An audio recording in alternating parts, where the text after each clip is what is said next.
really excited, like super, super excited to have this guest, William Attaway. William is a leading executive leadership coach.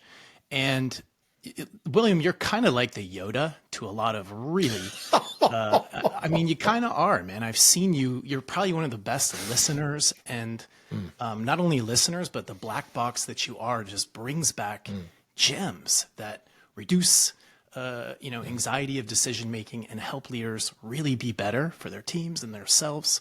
So I'm really excited to kind of pick that apart today and show how you free the souls of people as well as in their business. So welcome. How are you? I'm good, Brett. Man, it is so good to be here. I've been looking forward to this.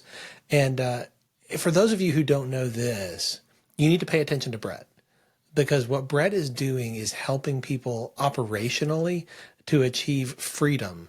And I'm sure we're going to touch on that today. Yeah, well, and so that's definitely my my love, right? Is how do we make things so black and white so that people can get free of their operations?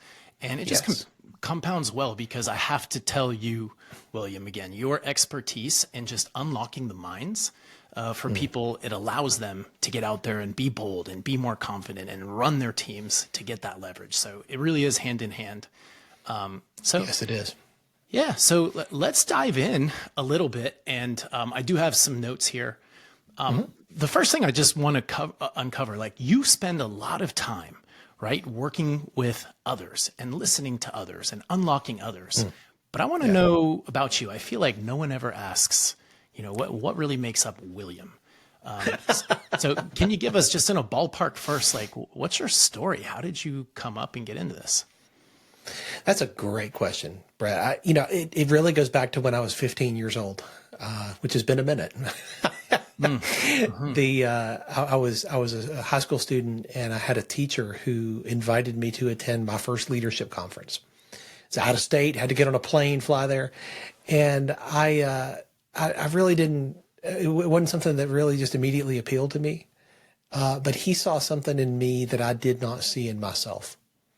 And he invited me into a world of leadership development and becoming a student of leadership. And that really changed my life.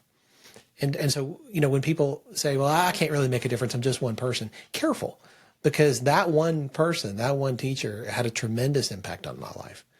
And for going on 40 years now, I've been a student of leadership.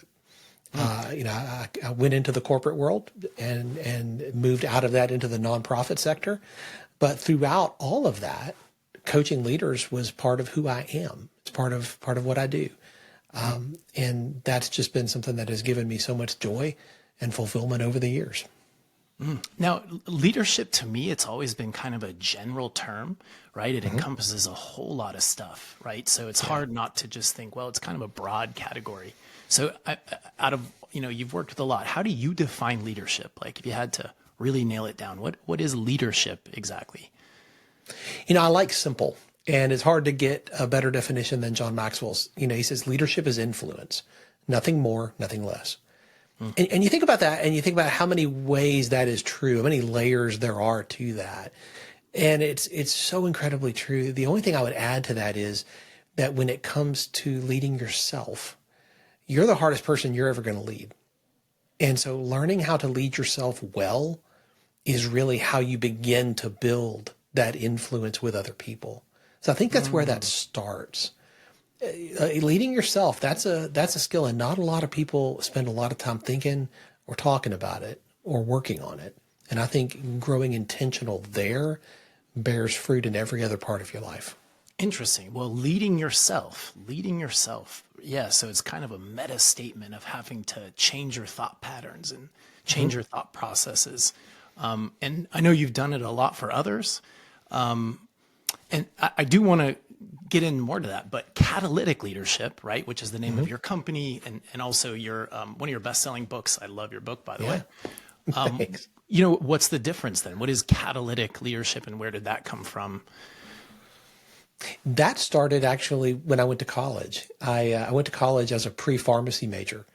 I had been a student of leadership for several years at that point, but had worked in a pharmacy in high school and thought this is a great way to impact other people and to serve. And so I went down that road in pre-pharmacy, got to my third semester, hit organic chemistry as a pre-pharmacy student, and discovered that this is not what I want to spend the rest of my life doing. That's designed as the washout point in the pre-pharmacy track, and it works. It washed me right out. I will say, though, there is no such thing as a wasted experience. And in my brief chemistry studies, I discovered the power of what's called a catalyst. A catalyst is something that you introduce into a mixture in order to either incite or to accelerate significant change or action.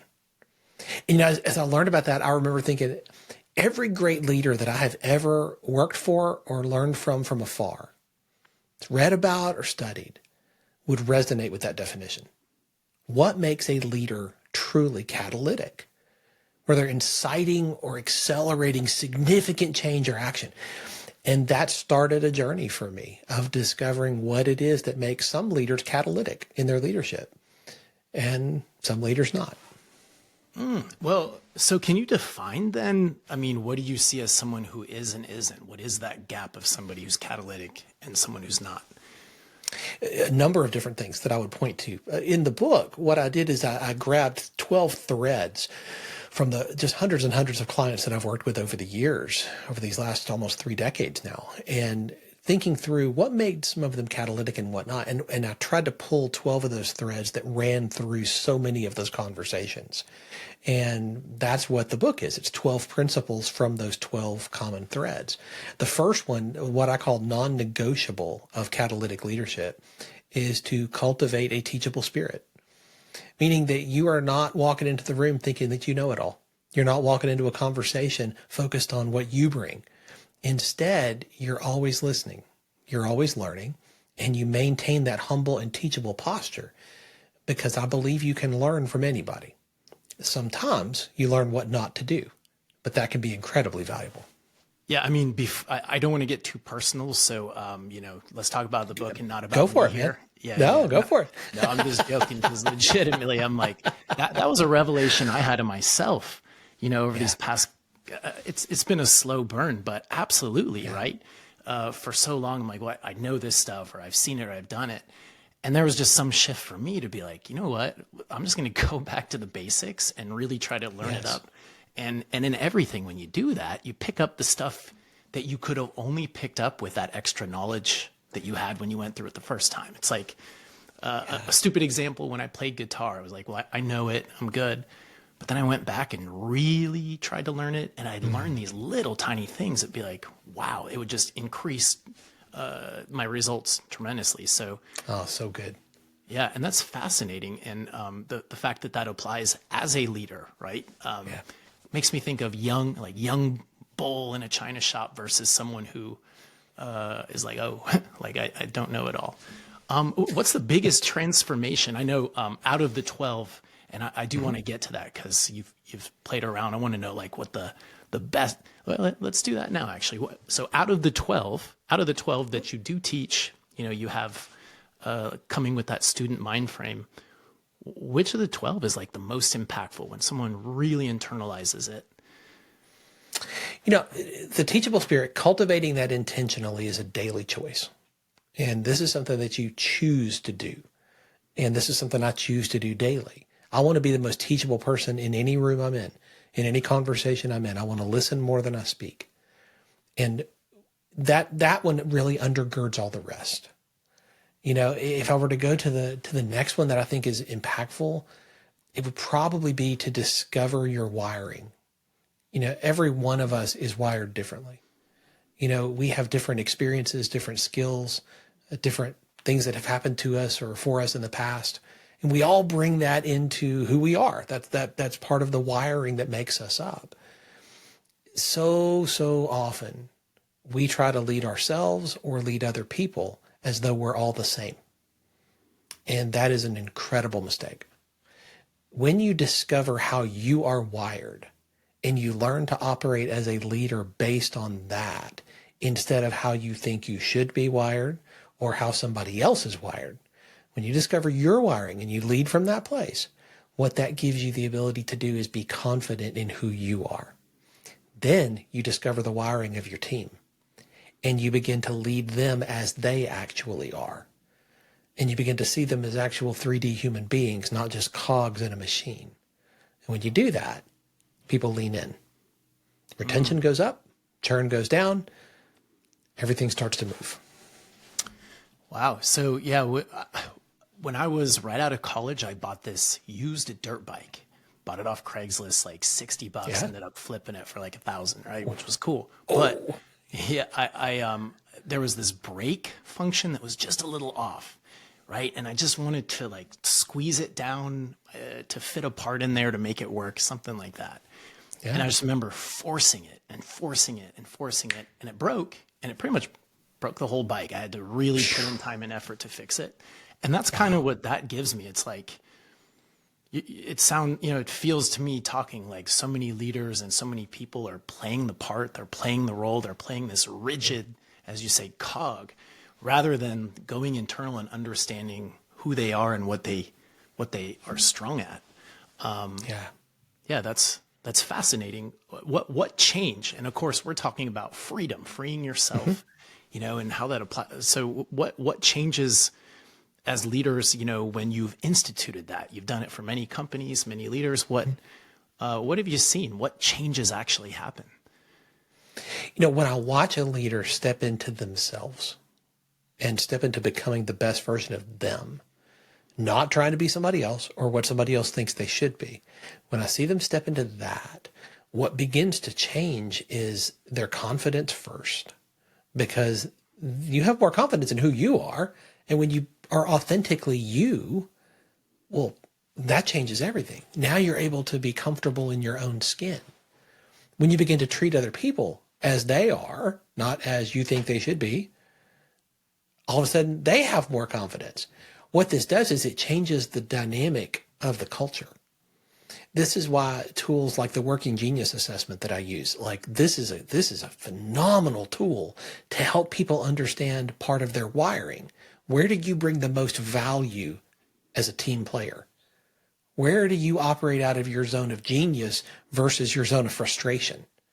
When you know that about yourself and you know that about the other people around your team table, it changes the conversation. It changes vocabulary. I've seen this so many times as I've worked with teams and worked with leaders to help them understand this. When I walk them through the Working Genius, when I help them understand this and they begin to get it, their vocabulary changes. Who they invite to meetings changes, because you want people who are going to bring their zone of genius into that meeting, regardless of what their title is. It's absolutely revolutionary.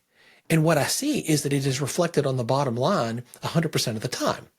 Because as you increase productivity, as you increase people seeing themselves as valuable to the team, to other people, people lean into that. They stick around.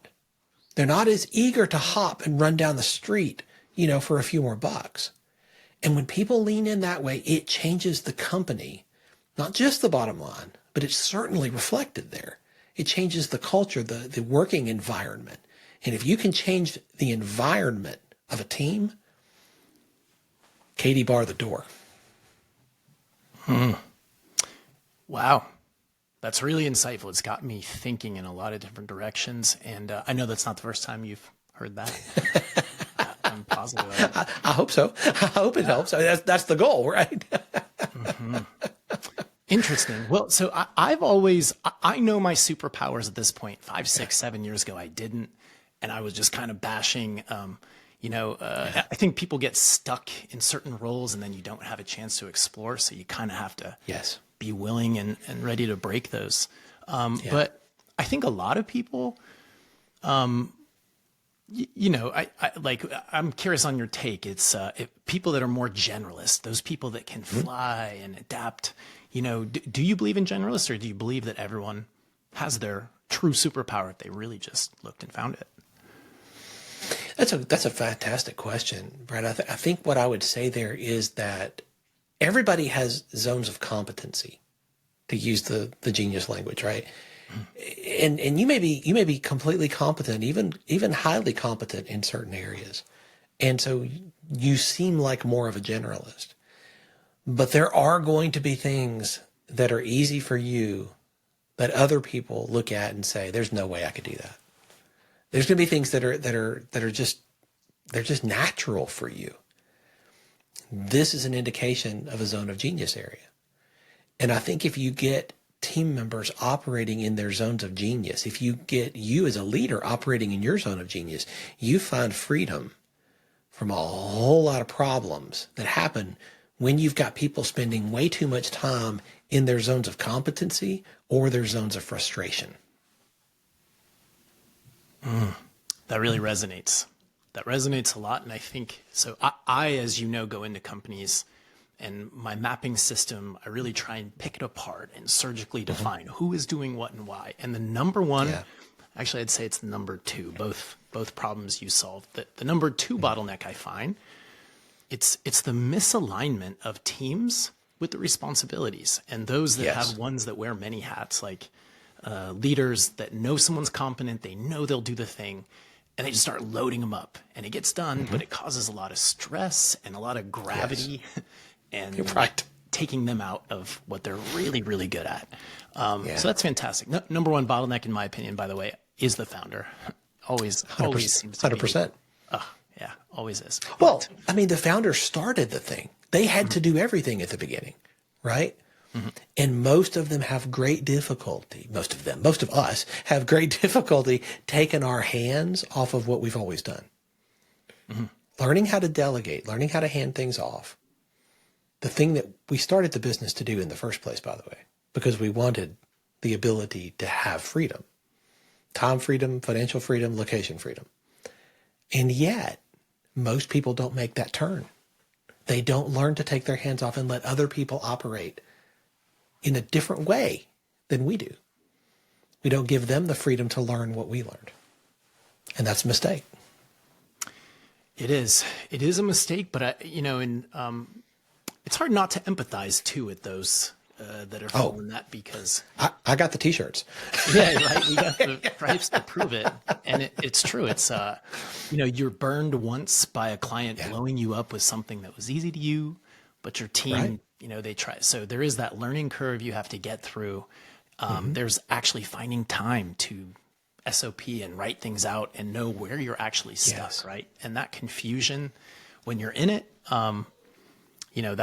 it's my favorite thing to do. I love picking through that and getting that out. But for you, it's the emotional part, right? It's the emotions of somebody actually saying, it's okay. I can do this. Failure is all right. It's going to grow me.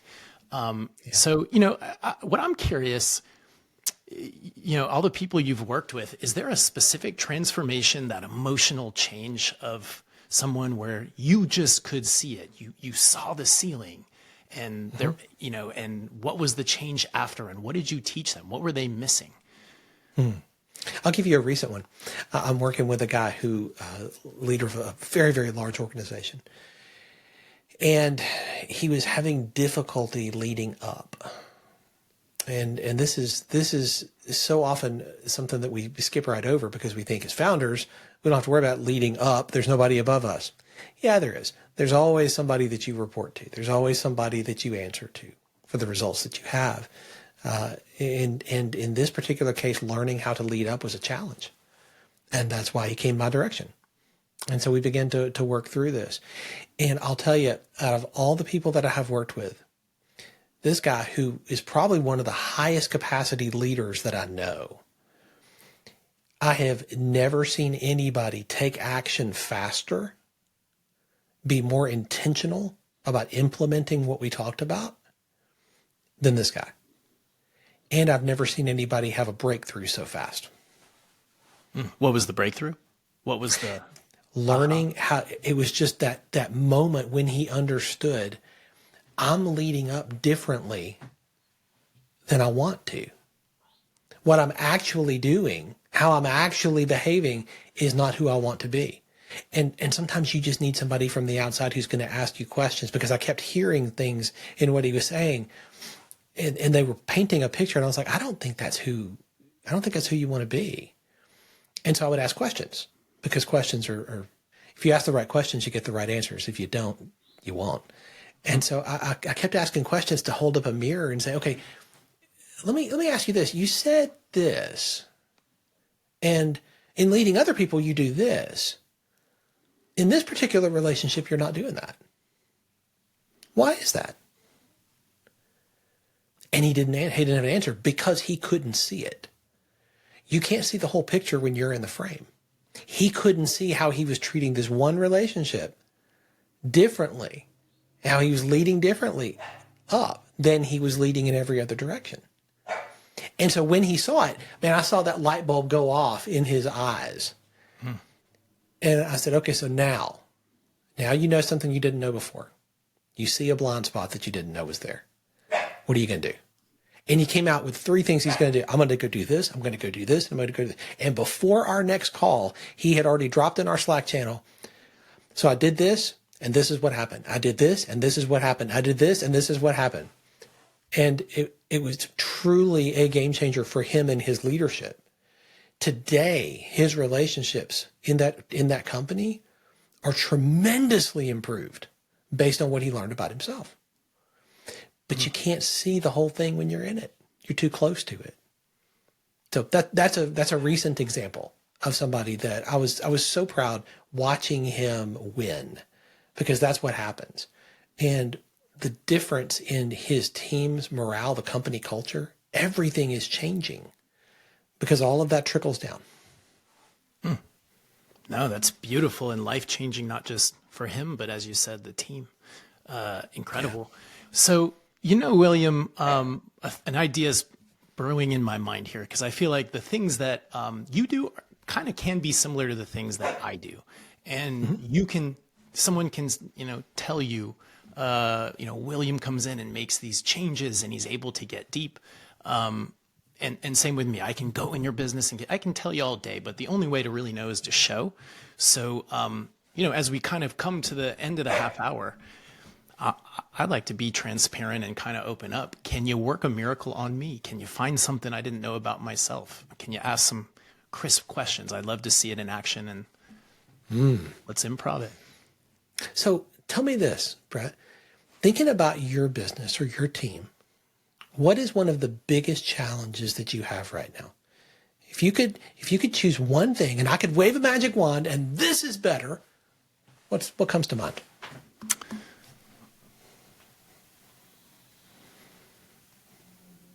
The topical thing that I want to say is lead flow, is brand authority, right? So that I don't have to explain every time. It's just boom. You see the value and the special things that the system I've created over time. So I start with a marketing problem if it's my business. What else if a magic wand changed?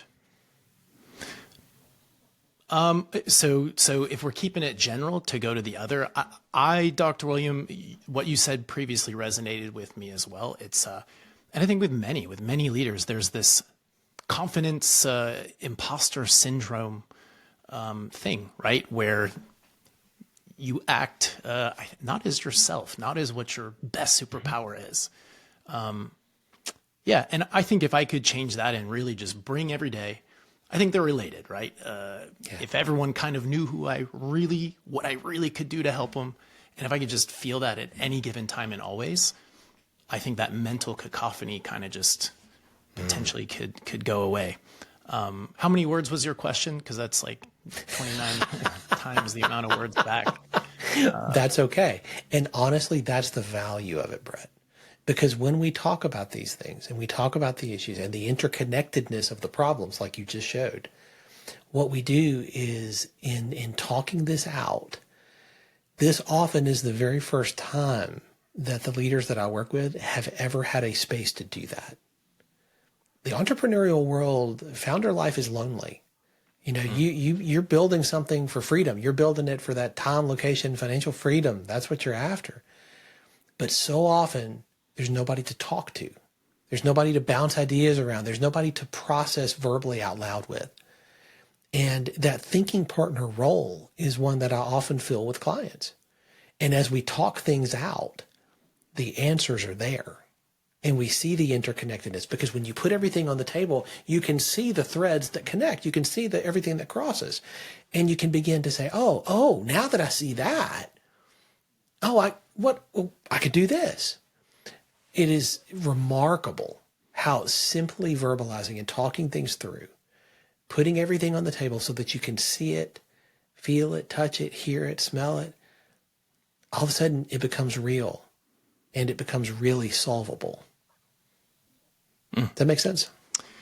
Yeah, it makes sense. And what comes to mind, I'm a very visual thinker when, yeah, you know what comes to mind with that? It's just an axe can't sharpen itself. It really can't. That's so true. I love that. know? Yeah. Yeah. That's Amazing. it. Well, a couple more questions for you. And this is one I want to know. And I think it was kind of morbid, to be honest, but it's one that I think will probably actually happen to you. So you're on your deathbed, right? You got your grandkids, you got people that see you, maybe even a video stream on the Free the Founder podcast, right? And it's watching you. And you know at home there's somebody who needs your advice. You're 10 out of 10. What's the message that you give? What do you say with those last final moments? Make sure you're building the life that you want and not allowing other people to determine what success is. One of the things that's important for me is for those people closest to me, my wife, my daughters, I want them to love and respect me the most, more than anybody else. Lots of people say nice things, and when I speak somewhere or I'm talking on a show like this, lots of people say nice things. And that's kind and it's appreciated. It's a very kind thing to do. But what matters most to me is that I'm building a life where my wife and my daughters love and respect me the most. I want that to be core. And I watch a whole lot of people build businesses that are about increased revenue. And sometimes they're about those 3 freedoms that we talk about. But they lose sight of the people that they would tell you matter most. They get kind of second tiered. And I've watched this way too many times, and I have watched people wreck their lives and their relationships, the people that they would have said mattered most, because they were focused on the wrong things. I think there's a way to build a business in a healthy and sustainable way that is successful and not lose those things. That's what I help clients do. Wow. Well, amazing. And yeah, I think everybody would give you an applause on your way out if that were the speech you gave. So appreciate that. And William, as we wrap up here, yeah, you help others build, and they build, and you do it in that human way, but you are also building something. You're building a legacy that continues to help others sharpen their swords. So can you tell us a little bit about what you're working on besides the book, which again, I really highly recommend. This thing will change your life if you pick that one up from Amazon. But you're building a community, you're building some things. Can you just tell us a little bit about that? Absolutely, Brad. So this year we're releasing our 3rd book. It's called The Catalytic Mindset. That'll come out later this year. And what I'm doing there is diving into these 12 principles that we covered in catalytic leadership. The reality is there's a mindset that undergirds that. It's the soil from which all of those plants grow. How do you make sure that your soil is healthy? So that's what we're talking about in the book. And so that book's launching later this year. I'd love to share that with your listeners, and I'd love to hear how that's impacting them and their leadership and their life. The community that you mentioned, the Catalytic Leadership Community, this is something new that we started in the fall. This is an opportunity for people to be very intentional and engage in a community of leaders that want to become more and more catalytic.